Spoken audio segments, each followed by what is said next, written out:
ഊഷ്മളമായ അഭിനന്ദനങ്ങൾ അറിയിക്കുന്നു. Thank you so much.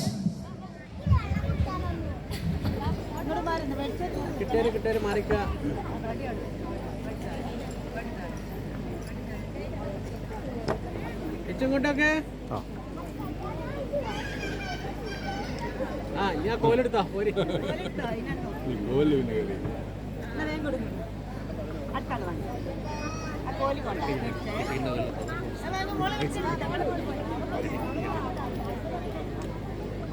താത്തി പിടി താത്തി പിടി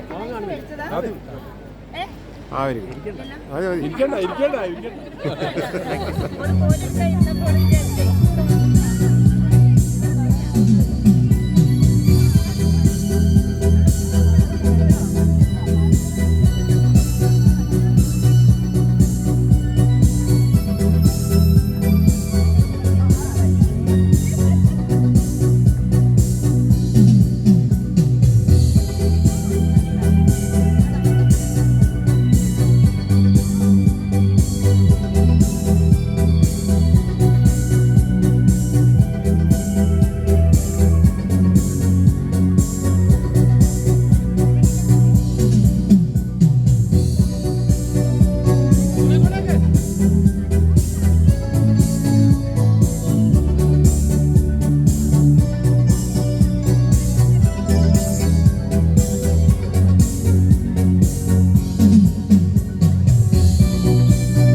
സമ്മാനങ്ങൾ ഏറ്റുവാങ്ങിയ മക്കട വെസ്റ്റ് അംഗനവാടിയിലെ എല്ലാ കുഞ്ഞുങ്ങൾക്കും